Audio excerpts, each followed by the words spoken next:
Yan na pamumulitika, no, yung ginagawa ng minority. Babalik po sa linya ng ating komunikasyon si Ginoong Mussolini Sinsuat Lidasan, Direktor ng Al-Kalam Institute ng Ateneo de Davao University. Sir, good morning. Jade at MJ po ang inyong mga kasama. Maraming salamat sa inyong oras. Hello, assalamualaikum. Opo. Magandang umaga po sa inyong lahat, MJ and Jade. Yes, sir. At kung ang minority senators ay kumukontra nga dito sa Senate Majority, particular na sa bagong Senate President Alan Peter Cayetano, ano ba ang inyong pong masasabi? Lalo na yung mga kapatid nating Muslim, hinggil nga po dito sa mga nangyayari sa Senado kahapon ay walang session ulit. Hindi sumipot ulit yung majority at nagalit nga yung nasa minority. Well, klaro yan na pamumulitika, no, yung ginagawa ng minority. Sila nga ang nauna na nag-walk out. No? So, talagang makita natin yung kaibahan. No? And syempre, kung kahit sino, kung ikaw or ako si Senate President Alan Peter Cayetano, ay hindi rin ako magpapadala sa mga manyubra nila. Pinag-uusapan din namin yan sa mga iba't ibang grupo natin sa Mindanao, mga Muslim groups natin. Talagang nadidismaya kami sa ginagawa ng minority. And yung iba nga gusto nang lumawas ng Manila para magpakita ng tulong sa ating majority, no, sa grupo nila Senate President Alan Peter Cayetano. And I think yes, ating dadami pa yung magpapakita ng kanilang sympathy and suporta sa ating mga mabubuting senators sa majority. Opo.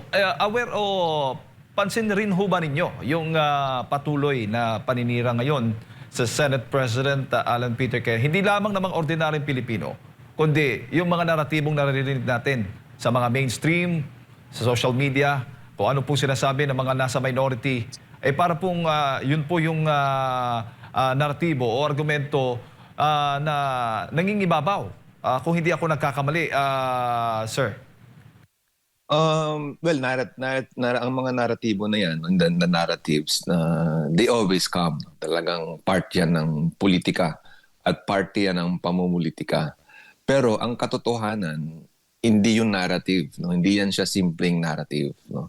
Kasi ang narrative, it's like parang man-made. No?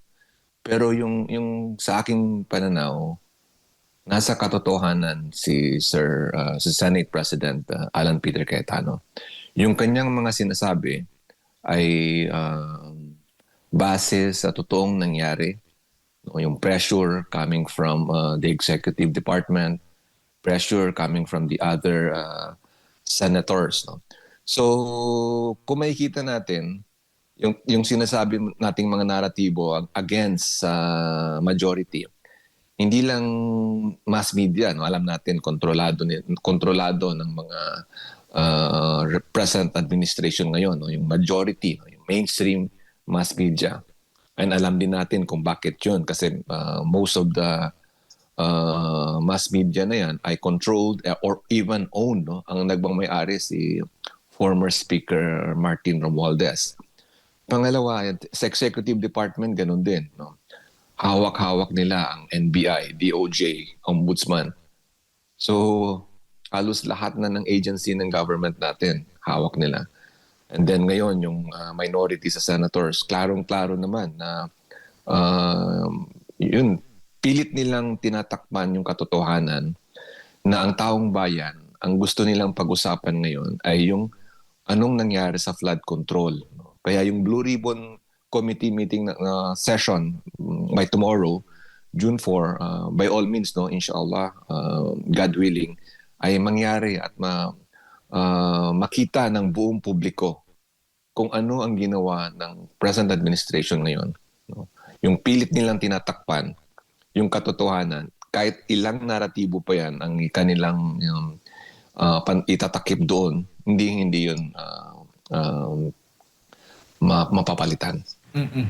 Hiyang-hiya na raw yung mula sa minority senators, sir, dahil sa mga hindi pagsipot ng mga nasa majority. sa mga sesyon. Sa katunayan, pangalawang pagkakataon na nga kahapon na hindi sumipot at hindi natin alam ngayong araw na ito kung may kung matutuloy na ba ang sesyon o hindi.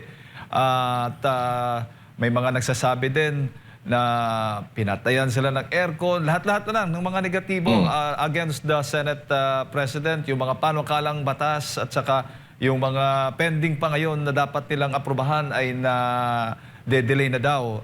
Itong lahat, sir, nakikita ho ba ninyo na yung imahe, yung standard ng Senado ngayon ay bumaba dahil sa majority sa Senate President or dahil sa mga sinasabi o mga pahayag ng mga nasa minorya? Ganon din, ano. Sila yung maingay eh. Sila yung simulang umupo si Senate President Cayetano, Alan Peter Cayetano. Lahat na ng mga katakot-takot na mga issues nilalabas nila, no.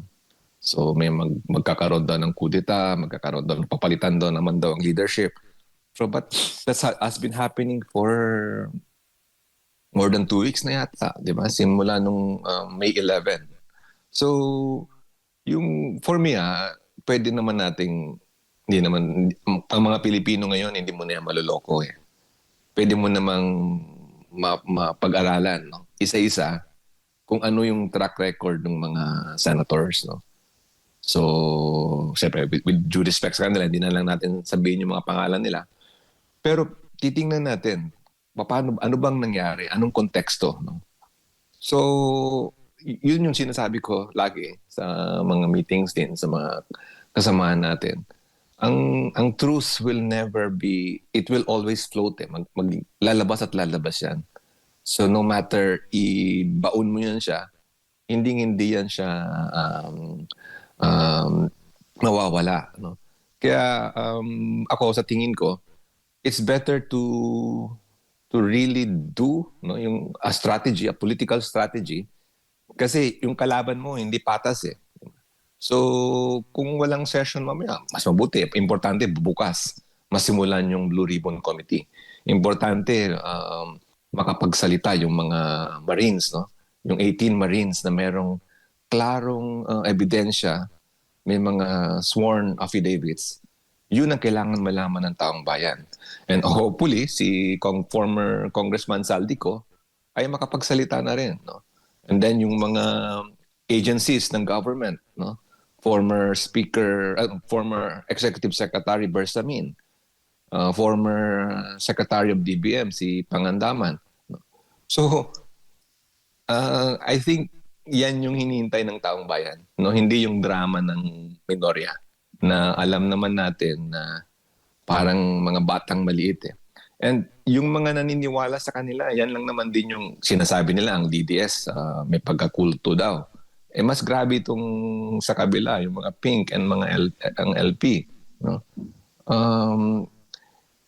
Yung one time, di ba, sinasabi nila na parang kina-curtail daw yung voice, no, or yung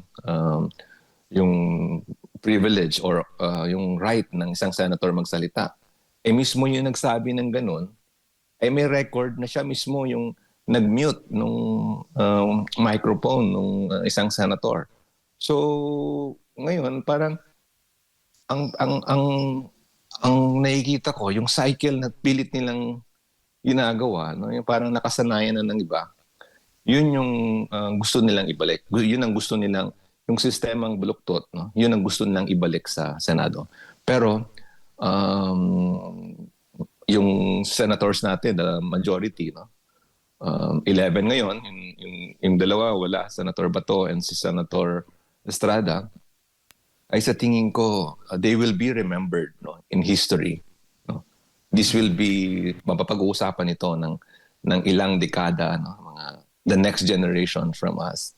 Sila yung maghuhusga. Sila yung magsasabi na nasa tama at nasa moral ground tayo ngayon. Opo. At pinaparesign nga itong si Senate President Alan Peter Cayetano ng minority. Sa tingin mo kung sakaling gustong palitan o tanggalin sa pagiging Senate President si Alan Peter Cayetano, may sapat bang bilang ang minority? Una, bakit siya magre-resign? No? After all these things na nangyari. So definitely, resignation is wala yan sa option. No?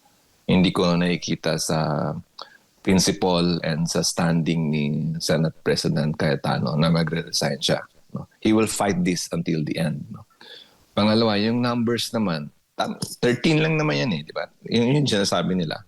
13 yung kailangan. So, kung titingnan naman natin yung majority sa kanilang lahat, parang by 2027, filing na ng candidacy on October. Ilang months na lang ito. So, matatapos itong impeachment, iba na magiging iba na yung takbo ng panahon. No? So, kung nasa grupo ka ni Senate President Alan Peter Cayetano, bakit mo pasisirain yung pangalan mo? No? Mismo sila ay witness sa anong ginagawa ng present administration. Opo. At alin bang mas mabigat? Itong flood control anomaly o itong impeachment laban kay Vice President Sara Duterte? Definitely yung anomaly. Yung impeachment naman, hindi ko maintindihan. Una, klarong-klaro na, let's say, 1, 2, 3, yun yung accusations. Sinagot naman ni legal group ni Vice President Inday. And then biglang may dinagdag na kaso na hindi pa nabigyan ng chance para magsagot ang grupo ni Vice President. So doon pa lang may mga questions ka na sobra Kumbaga parang hindi naman tayo judges, no? We are not part of it. But common sense will tell us, no? Yung nakikita mo yung gaano nila minadali, gaano nila ginawa yung hearing, no? Laging nagsasalita si Congressman Sid Ungab, no? Na yung interpolation, yung manner of giving the opposing side, no, na para questionin yung mga ebidensya, hindi naman nila binigyan ng tamang proseso. So doon pa lang nakikita mo na may mali sa sistema nila.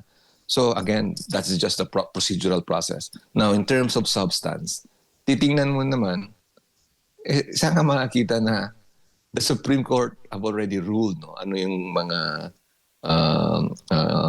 impeachable offenses. No?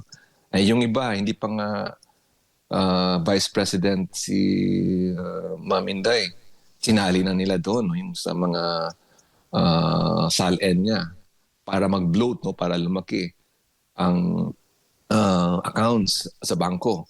Then, pangatlo, makikita mo yung AMLA. No? Bago-bago lang yung AMLA doon. And even yung AMLA, may mga statements siya na hindi conclusive yung kanilang mga findings. So the impeachment as a political move, no, political process, it goes with the numbers. No? So nagsasayang lang tayo ng oras kasi yung senators naman na nandyan, kahit anong pang gawin nila, the Constitution provides that it has to be 2/3. No? So kailangan ng 16 votes. The next question would be, kaya ba ng anti-VP Sara yung 16 votes? Klaro naman na hindi. So it's no longer about the impeachment. No? Because right from the start, may mga problema na siya. May problema sa proseso, may problema sa substance, and may problema sa numbers. So bakit hindi natin pag-usapan yung anomaly? No? Yung anomaly nga, yung sinasabi nila na I think it was Senator Marcoleta who said na yung anomaly, yung scandal sa flood control, pilit nilang tinatakpan, pero the nature will always remind us. No? Every time na nagkakaroon ng bagyo, every time na Mother Nature will remind every Filipino people na ninakawan tayo ng ating gobyerno mismo, nakikita natin sa mga kalsada, nakikita natin sa mga bahay, no, na nagsasuffer yung mga mahihirap. No? So bakit hindi natin yun ang unahin natin? Because the anomaly of the flood control scandal and any other corruptions that this administration is responsible, it will again be a history that people, the next generations will judge. No?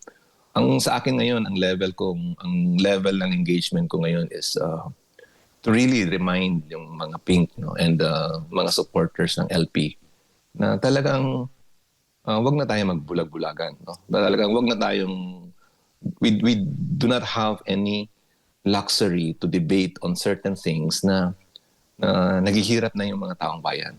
And impeachment, okay, sige, with all due respect, but we have to understand na trabaho yan ng senators and we have to be fair kung ano yung ebidensya, ano yung proseso na makukuha nila, that will determine their judgment, no? Because they will be, hindi naman sila prosecutor doon, they are the Senate, they will serve as the judges.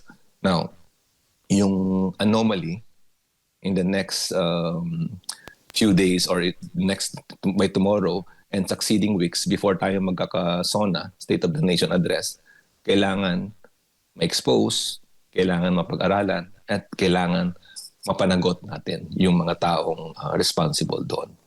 Opo, bago ko pasa kay partner MJ, sir, isa sa mga pinagtatalunan bago itong mga walang siputan sa sesyon ay yung pagkakaroon ng o paggamit ng o pagsali ng mga senador sa pamamagitan ng teleconferencing. Kayo ho ba ay susuporta o pabor doon sa motion na yan ni Senator Marcoleta?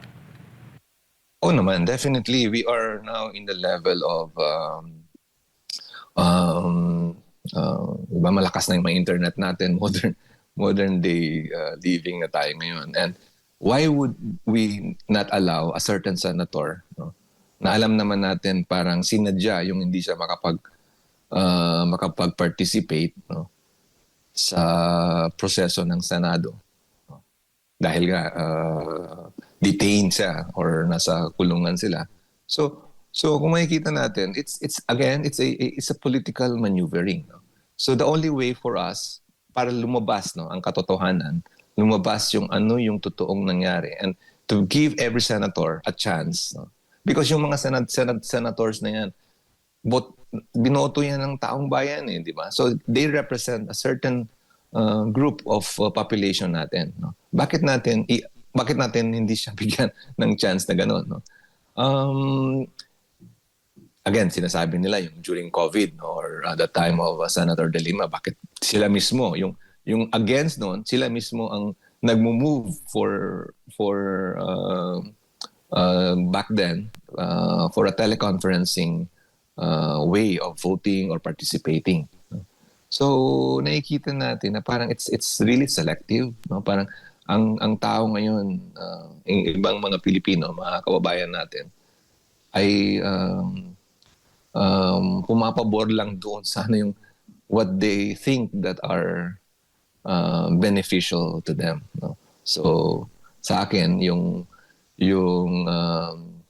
online voting and online participation ay isang proseso na that can give justice to the Filipino people that voted to the senators, and that can also give a fair fight, a fair decision making sa Senado.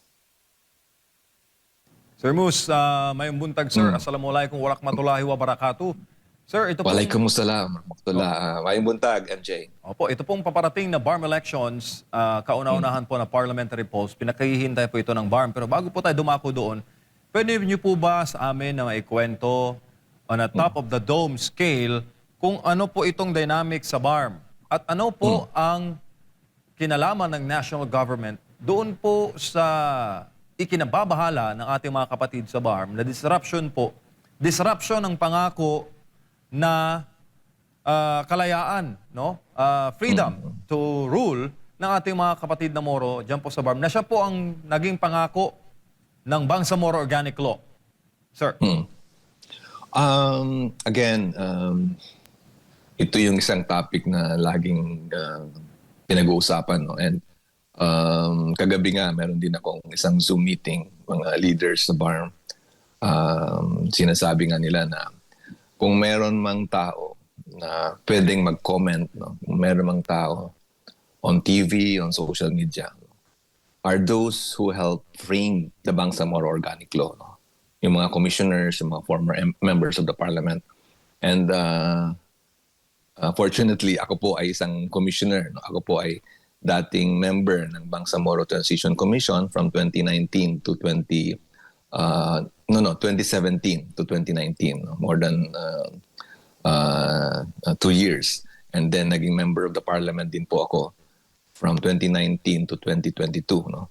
I only stepped down nung hindi na po ako in-appoint ni Bongbong Marcos Jr. So alam po natin yung konteksto, alam po natin yung nakalagay, no, ang nakalagay sa batas ng organic law. And aside from that, I also have more than 20 years of experience in the peace process, no. So kung makikita natin, panahon ni it's Pinoy, no, Pinoy time ang nakapag move, no, for the MILF and the government of the Philippines to sign the comprehensive agreement of the Bangsamoro, yung CAB, in 2014. No? Unfortunately, they attempted, Noynoy Aquino's administration attempted na magkaroon ng organic law, no, yung BBL. Pero nangyari po yung Mama Sapano massacre. So, udlot yun, no? Hindi na tuloy yun. So, it took another president, President Rodrigo Roa Duterte, na para mapasa yung batas sa Congress, ma-ratify, and ngayon, ma-create yung organic, ma-create yung region. So, yun lang naman eh. Nandun naman, kumbaga, may roadmap na yan eh. Meron na yan, may listahan na, may script na, di ba? All we have to do is follow it. No? And as a former commissioner of the Bangsamoro Transition Commission, ay tumulong din ako doon sa transitory provisions. No? The last provision of the organic law, yun yung magiging basehan natin kung paano natin patakbuhin yung BARM, no? While we are in transition. Now, ang nangyari, hindi sinusunod ng current administration, no? Hindi nila nirespeto yung agreement, no. It's not an ordinary agreement because it's an agreement signed by the Philippine Republic, no, Republic of the Philippines, yung presidente natin, no. Paano ni Pinoy and then si President Duterte, no. And yung mga tao na nandoon, no, yung kaharap nila, kasabay nila doon sa proseso are also leaders, no, leadership of the MILF, no. Now, again and again, kung titingnan natin, bakit bigla nilang pinalitan, no, si Chairman Murad as the interim chief minister back in March 2025? No? There are allegations of corruption. Again, parang yung naratibo na sinasabi natin kanina, no, parang yun din yung naratibo na nangyayari sa region. Eh. No, parang isa lang yung director ng gumagawa nung eksena from the national to the regional. No? And kung titingnan natin, for what? No? For what purpose? No? So, parang ganun din. It's political maneuvering. No? Na nawawala yung essence ng peace process. No? Nawawala yung objective na kailangan may mga kasunduan, no? May organizations, may institutions that sign an agreement with the government. Dapat yun ang masunod natin. Pero, again, ginawa ng kaso yung mga tao, mga leadership, no? Para mawala. And then ngayon, upcoming elections, ganun din, no? Yung all the allegations. So, hindi po tayo parang batang maliit na pwede nilang ganun din lang. No? Pwede nilang gawaan ng isang storya na maniwala tayo kaagad. Because the reality and again, the truth will always tell us, no?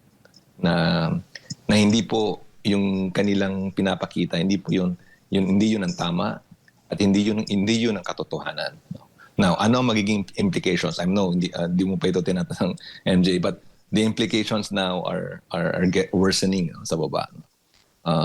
Kaya nga yung sinasabi ng mga nakakausap ko, parang deadlock na deadlock na sa BARM, deadlock na sa national. So parang people are really pagod na yung mga tao, and hindi ko alam kung ano ang possible, where will this lead us. Opo, so you're saying, sir, na yung political autonomy na ipinangako po ng Bangsamoro Organic Law, na yung national government ay hindi dapat makialam sa tenure ng mga nakaupo sa transition government up until magkaroon po ng parliamentary elections sa BARM para maghalal po ng mga opisyal na bunga po ng peace process. Na yung binoto mismo na mga taong subject sa peace process na binuo, na aprubahan na ipasa sa Duterte administration, na dapat sana iginalang ng kasalukuyang administrasyon. Yun ba yung ibig niyong sabihin, sir? Oh, definitely. That's the you were able to capture it right. No? Kasi yun naman yung pinaglalaban ng MILF, ano? Yung pinaglalaban ng Bangsamoro ay magkaroon kami ng autonomiya. Magkaroon kami ng way to kumbaga i-cut yung umbilical cord, no, sa national government.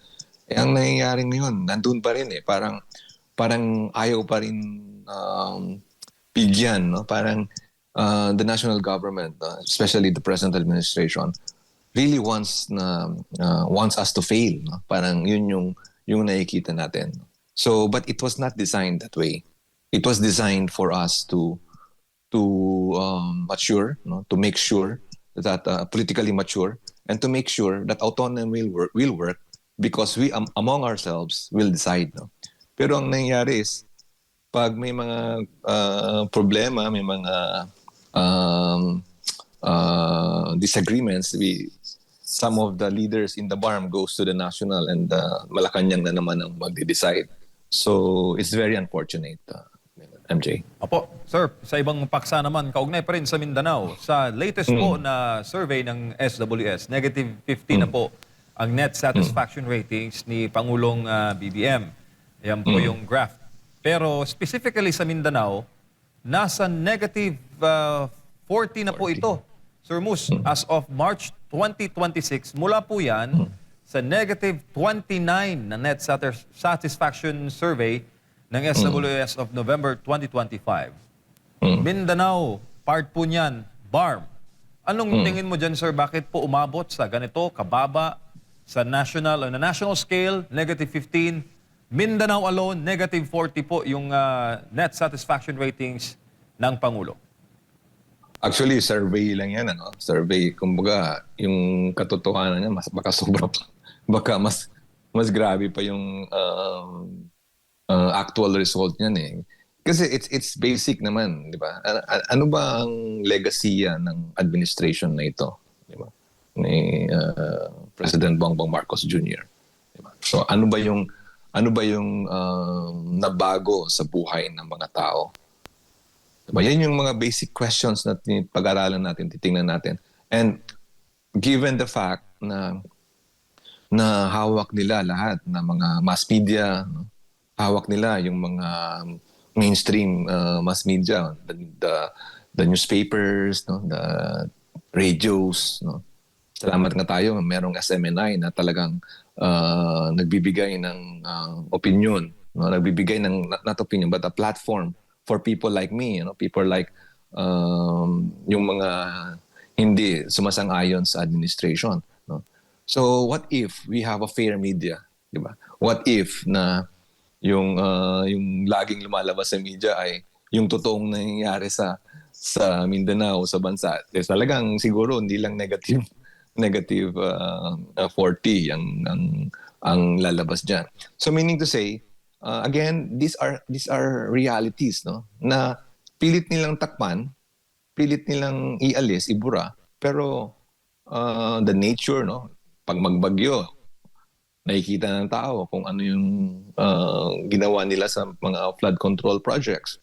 Pag may mga kaguluhan, nakikita nila, no? So parang sa Mindanao, ang ang yumayaman lang diyan yung mga congressman namin eh, 'di ba? Yung congressman natin MJ na sila yung talagang grabe yung buhay. Pero yung taong bayan talagang naghihirap na dahil sa mahal ng gasolina, tumaas ang inflation, no? Maraming mga dropouts ngayon sa college because the parents can no longer afford, no? Ganun. Ako, I work in Ateneo and there are students, Muslim students also, na laging pumupunta sa office, no? Humihingi ng tulong na, sir, pwede po bang i-endorse nyo itong promissory note, no? Kasi yung parents ko, they cannot pay the tuition as of now. So, we now have a government na parang hindi natin nakikita yung sympathy niya. Hindi natin nakikita yung klarong programa niya sa taong bayan. Eh talagang mawawala yung trust ng taong bayan sa ating mga leaders. So, that survey alone reflects not only BBM, but it reflects the entire government, no? Entire machinery of the government na something is wrong, no? Something is wrong. And matagal pa nga sa akin nakikita ko 2028 parang if we will have another months and years na ganito, parang I don't think how we can even survive. Po, sir, I'm just curious. Last question po para po sa akin. Bilang pong kayo po ay maalam sa usapin po ng peace process at director po ng Al-Qalam Institute ng Ateneo de Davao, ano kaya ang solusyon para po maibsan yung sinasabi na para kasing ang description sa BARM, parang time bomb. Anytime nasasabog yung issue. Ano kaya ang pinakamainam na solusyon to diffuse the heat para mais po ang tensions, lalo pa, sir, alam naman po natin na makulay po ang pagdiriwang, hindi naman sa buong Mindanao, kundi in some parts lang, especially pag-eleksyon, kasi all elections are personal, lalo na sa local, Sir Mus. Ano kayang dapat gawin ng administration to diffuse the heat sa BARM? Well, lahat naman pwede nilang gawin. No?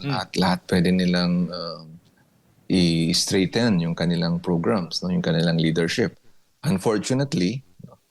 Yung opisina na yan yung trabaho, no? Yung Presidential Advisor on the Peace and Reconciliation, no? Yung OPA-PRO, ay ang sinasabi, no? Ito, this is not from me. Ang sinasabi ng mga nakakausap ko sa ground, no? Yung mga leaders natin, ay pang Facebook lang, no? Wala nang ginawa yung secretary natin ngayon, kundi mag-post ng pictures niya sa Facebook na ka-meeting si ganito, ka-meeting si ganyan. No, nakailang months na yata or ilang weeks na siyang umupo as secretary, but inayos ba yung tension? No? Wala. No? So for me, I think the first thing is, siyempre, yung taong assigned